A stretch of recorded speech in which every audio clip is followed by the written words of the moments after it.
Piligro kaayo ang gisulti ni Hesus nga niingon siya pagkadautan gayod sa katawhan niining panahona. Sa iyaning panahon, pila naman katuig ang milabay. Wa mo kibaw.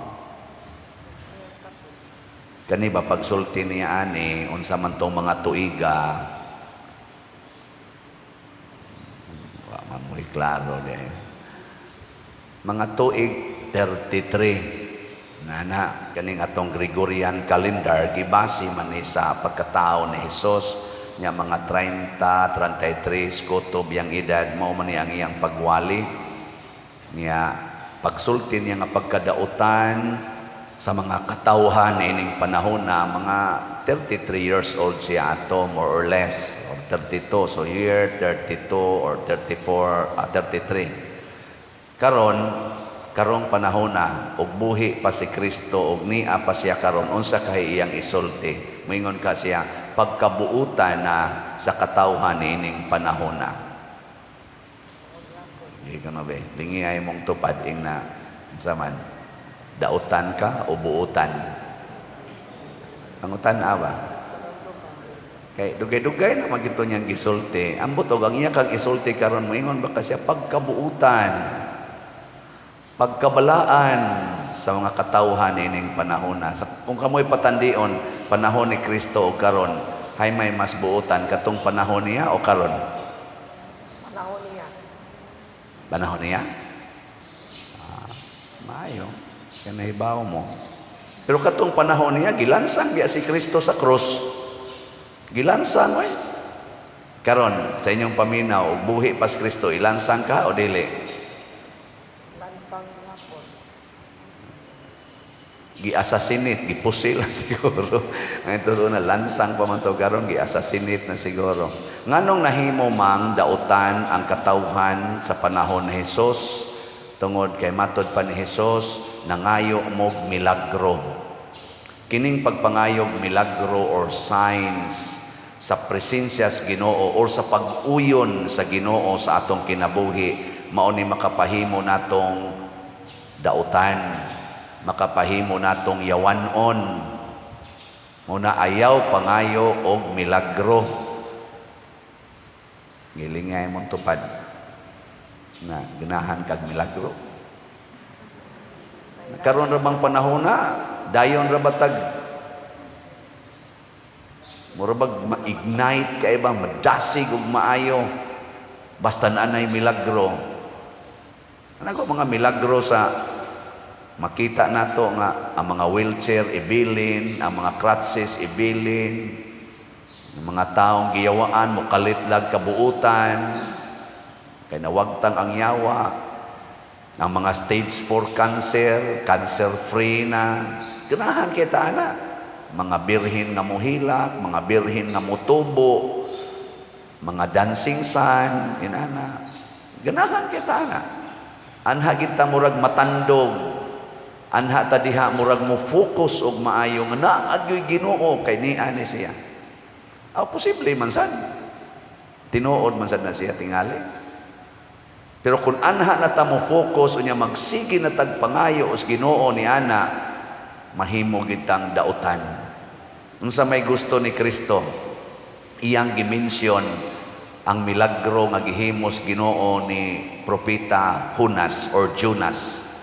Tulo ka adlaw siya nga didto sa tiyan sa isda katong gilabay siya sa dagat wa siya mamatay tulo ka adlaw didto sud sa tiyan sa isda nagibugwak siya balik didto sa baybayon sa Ninive ningon si Kristo paabot lang mo do na unya ipupariha ani nga milagro nga ang anak sa tao tulusad ka adlaw ibutang ilawom sa yuta unya mabanhaw siya. Nahitabo ba na? Nahitabo. Ayaw na pangitag laing milagro. Nahitabo na ang iyang gisulti. Tinuod na. Ayaw na pagduda bahin ni Kristo. Muna si San Pablo nga nagduda ni Kristo ug iya paganing gilutos ang nagsunod ni Kristo gipatay pagani niya si Esteban ang atong unang martir sa simbahan. Unsa may nahitabo niya sa unang pagbasa karon, iya nang gipamatud-an kinsa si Kristo. Matud pa niya diri, ang maayong balita maoy akong gisangyaw. Dugay na ni siyang balitaa nga gisangyaw sa mga propeta. Matud pa niya, gisulat diha sa balaang kasulatan. Gimensyon na ni San Pablo, wa lang siya motuo. Gisulat na sa balaang kasulatan. Ang mga Hudiyo sama ni San Pablo sigig tuon anang balaang kasulatan nga gisuwat sa Old Testament. Purti nilang tuon ato. Pero matud pa niya, gisulat naman sa balaang kasulatan, wa lang siya motuo. Pero sa dihang nituo na siya, niingon dayon siya, mahitungod kini sa iyang anak, ang atong Ginoong Hesukristo, sa pagkatao, ang gisulat sa mga propeta, nga siya kaliwat ni Hari David, apan sa iyang pagkabalaan, sa iyang pagkaginoo, siya ang nabanhaw nga Ginoo. Di ba nindot kayong pagkasulti ni San Pablo? Nya mao na niya ang atong isangyaw. Kung unsay gisulti ni Hesus nga gisuwat sa balaang kasulatan, maoy atong basihanan sa atong pagkinabuhi dinhi sa kalibutan. Unsa may gisuwat ni Hesus? Daghan kaayo, or gisulti ni Hesus nga gisuwat sa mga ibanghilista o sa mga kaning iyang mga disipulo, iyang mga apostoles. Daghan. Sige, mag-mention lang ta. Niingon si Hesus, moabot ang panahon nga maggubat ang mga nasod, magpinatyanay ang mga managsuon, magunay og pinatyanay ang mga membros panimalay. Gisulti na niya. Nya karon, naabay gubat? Wa. Oh. Naabay gaunay nga mga managsuon? Naa. Ni adin ni sa ato nanimba maganing uban. Nya karon kun moabot na ni, moingon ka Ginoo in taon, milagruhi in taon, usba in taon ning batasan sa akong igsuon nga di na unta ni magsigig binuang nako, usba in taon ning batasan sa akong amahan, usba in taon, milagruhi mo tuo jud ko Lord nga makamilagro ka. Moana pa dayta? Dili. Ang atong buhaton, gisulti naman ni Hesus, atong pamalandungan unsaon pag-atubang kining maong sitwasyon sa Dios nun nga pag-atubang. Nya unsaon man? Ang una gyud, biyai ang imong sala. Ni anamaning gubat, way siguro kanus-an mo abot dinhi sa Pilipinas, sama sa nahitabo dito sa Israel nga nikalitlag buto-buto, murag 500 or 800 missiles ang gitira ngadto nila, ug naa pugdungan pa gyud air, naval ug land strikes. Kalit kaayo, purting daghanang nangamatay, ana lang mga few hours. Way siguro mo kalit lang sad na din heron sa San Vicente Ferrer, Paris, Liloan. Nilingay mong tupad. Nagmukalit ni rog buto-buto, makuyawan ka? Ina ba? Kung ano ba? Di ay mong tupad ba? Mukalit ni rog buto-buto ron, kuyawan ka? Ayaw nagkakuyaw. Nga naman, pangandam. Unsaon man pagpangandam? Biyai ang inyong mga sala. Paminaw sa pulong sa Ginoo. Ayaw paminaw ng pulong sa tao. Paminaw sa pulong sa Ginoo. Munang niingon si Jesus, mubangon unya tong rayna sa habagatan, kay mibaktas siya katunga sa kalibutan, aron lang pagpaminaw sa pulong ni Solomon.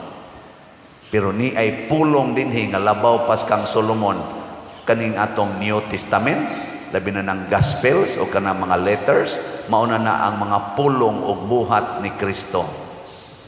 Paminaw diha. Ay na lang pagsigig, ratol-ratol, Nabitay magsigig text nako, magpadapag kuan pader, iwali nga maghinulsol nas mga sala ang mga tao kay hapit na moabot ang panodya. Nako niya na niabot na. Gasigi na sa gwali ana ang simbahan. Gusto gid siya nga kunuhay siya mo igipakitaan. Siya mo igipakitaan sa Ginoo. Muna nga ako gyud pader samtang nagampo ko giingnan gyud ko sa Ginoo. Istoryahe. Dugay na nang gisultis Ginoo oy. Dugay na kayo.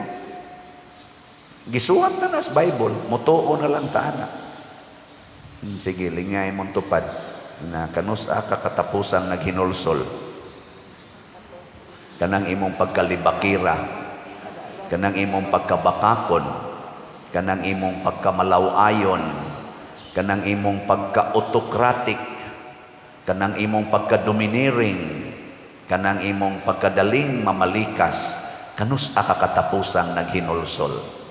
Kanang imong pagsigig pangabit, kanang sige ninyong premarital sex, kanang pagsige nimog same sex, kanusa ka katapusang naghinulsol.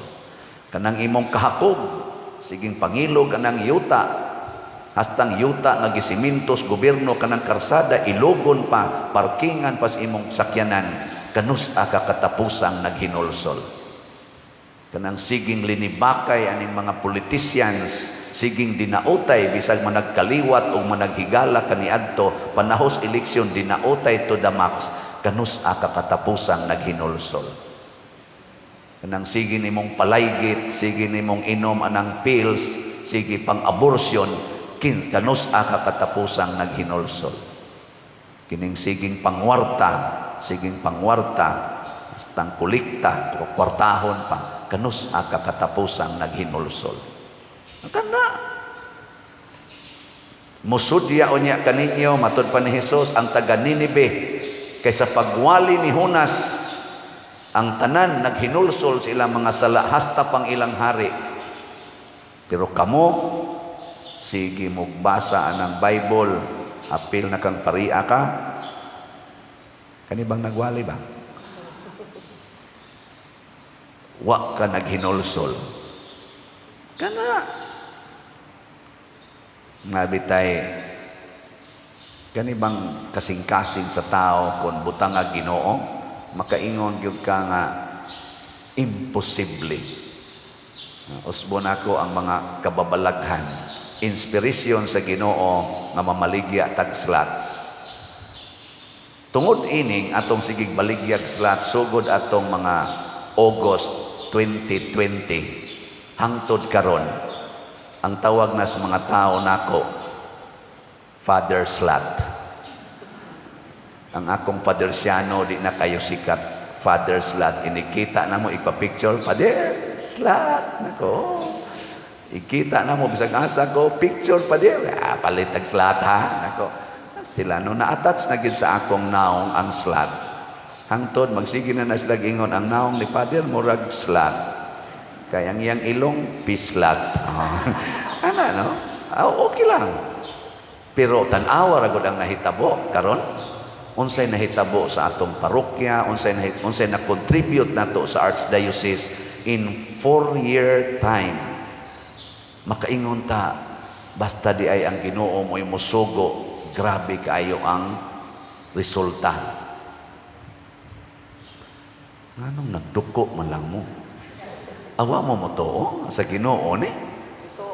Oh, di pakpaka na to ang Ginoo na sa man mo.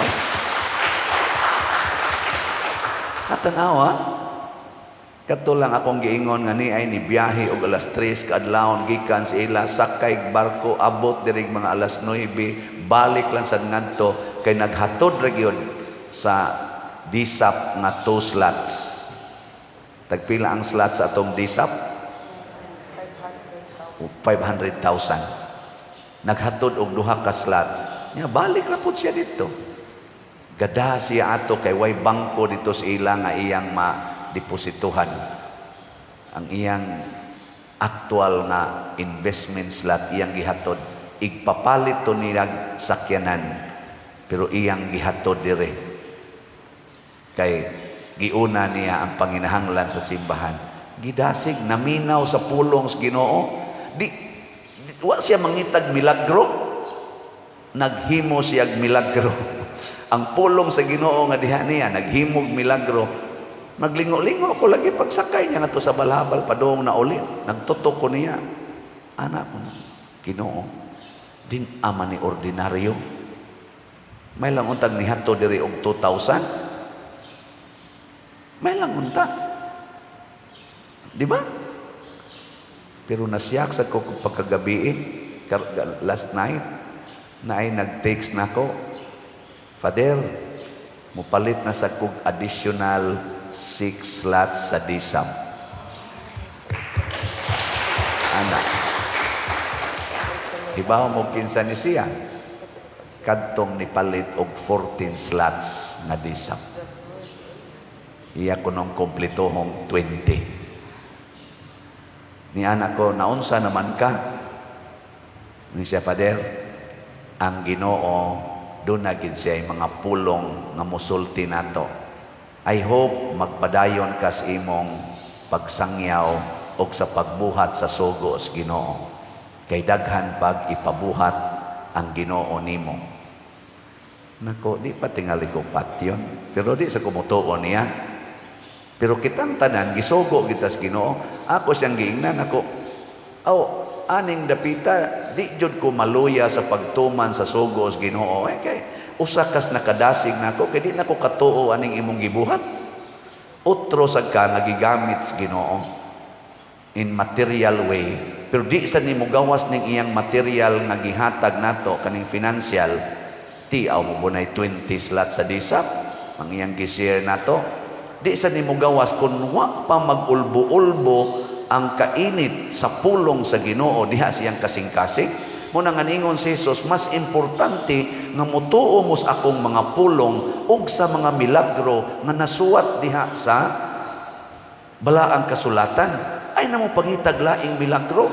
Tanawan ang naas balaang kasulatan, ayaw naglalisa, ayaw nagkwestiona, tuhuin na, and you will become fountain like parihan ni San Pablo, mahimutang tuburan sa gahom o grasyas Ginoo. Nga muna, karong si manaha, makig-arrange na tas tag-iya, kay muhatag data sa atong partial payment. So, ano ito yan?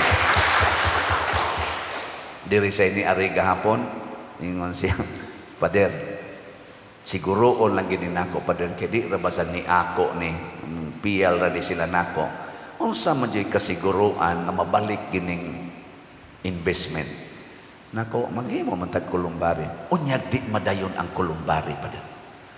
Nako, og di madayon, di. Ngita taglaing pagi. Pero di namitabong di madayon. Madayon gina siya. Sa unyag di og madayon, og di mahalin. Himuan dyan ko niyag senaryo ba? Nako, og di mahalin. Hangtod na ginas hangtod. Ato ibutang dia, kulumbari. Mana siya lisod, diya na siya pa doon ibaligya. Nako, di na lang kay kumulalis ni mo ana. Kay pulos mo na negative imong gipresent. Pero, sultihan ti kadaghan kay positive nga nahitabo sa mga taong nisalig sa Ginoo. Kanilang dinhing nahitabo sa parokya. Panahon ko ni pandemic, isa apil man ko kanunay diri pa din ako nya, wa kakakita ni ko sa nahitabo. Nya nakatabang pata dito sa kapilinya, Bishop Chupilo Kamumot, taliwa sa ato diring nagpunga-punga nga mga projects, nahitabo tanan sa bitaw pa diri. Kinsa maroy nakahatag na diri pa diri. Giistoryahan ako ding akong giistorya ninyo, ingon isa, okay na pa diri. Palit kog tulo ka slots. Tag di pa to siya mamatay nga iya to mahato diri. Nakonvince siya. Nakonvince ba? Nga nabitang maminaw tas Ginoo, musunod tas Ginoo. Mao na laging unsa nang salmoha, wa man sa ko kasag-o kay na Salmo 127 ba nang niingon nga kun ang Ginoo dili moabag sa mga magtutukod, kawang lang ang atong mga paningkamot. No? Pero kung ang Ginoo magkuyog na sa atong mga buhat, ang tanang buhat mulampos. No na nga kining atong gibuhat dinhi pulos ni pamaagi nga maka pamatuod ta nga ang Ginoo ania uban kanato. Atong i-update pila na gihatag sa Ginoo nato nga halin aning ato mga slots sa atong holy pads para sa National Retreat for Priests karong November 7 niabot ng atong halin og 64,277 slots as of yesterday. Ang ato sad nga MMEG kuangan pa man tog 2,300 niya karon pa ning Miyerkules nato ma-final. As of yesterday niabot na sang atong halin og 18,019 slots. 1,981 na lang ka slots ang nahibilin. Pakpak sa gyapon. Ang ato sad nga DSAP kuan man to no 72 man to. Karon tungod atong 6 slots nahimo ng 78 slots ang atong pledges nya naa nay 46 slots nga actual investment nga atong nadawat. Pakpak yapon. Ilhan man na nimong wa kay mo palit kay di kayo mo pakpak. Ang nipalit mo pakpak gina apil ko ana pero ang kanang wa kay mo palit siya bida pakpak ko na sa takapoy biyan. Bao na nga kun wa tay Ginoo di kay ta malipayon kay ang Ginoo tuburan man sa kalipay. Kanang gasigig supak-supak sa pulong sa Ginoo di kay na sila malipayon. Pero ang nagsunod sa pulong sa Ginoo bisan pag magkalisod-lisod, bisan pagdaghan kayong mga sakit o kasakit, malipayon. Kay ang pulong sa Ginoo espiritu o kinabuhi, gamhanan o makalipay. So padayon ta og salamat kay ninyong tanan mga online parishioners nya padayon ta niini kamong naay mga ika-afford aning atong investment slot hala pamalit na po naa pa may 62 slots nga available ay mo kabalaka kay matud pa nako atong kanang yuta ato man ang mapalit ug di kita katukod anang kulumbari ato nang apod-apod ng yuta pamuyo mo diha nya ug gagmay kayo luna barog lang basta na kay yuta ana ay kanang yuta matud pa sa istorya di man gyud kuno na mo depreciate gawas lag mainas or kuan pero stable lang na siya appreciated magina kanunay ang presyo ana investment yapon na siya di ba kadaghan din namalit tag 100 per square meter karon gibaligya nagtag 25,000 per square meter wade na ay daghan mo basta yuta ana ra man sa tailubong si yuta nako worst comes to worst ato nang baligya ihatag ta nang yuta badlis-badlisan ta na diag 140 ka kuan luwang-luwang ikaw palit man kag 20 slots sige 20 ka luwang-luwang ang imo di dako-dako imo duha man ka slot o duha sad ka nang luwang diha di murag dako-dako na imo usa man imo igo ra man ang murag kuan tingali sige diha mao ra sa nay imong luwang diha siya rog di ka diha kahigda og ilubong ka para ra na 140 pero moabot yung panahon makatukod tas kulumbari secured ang lahat sa atin di ba mamogluya kayo sige na manindog na ta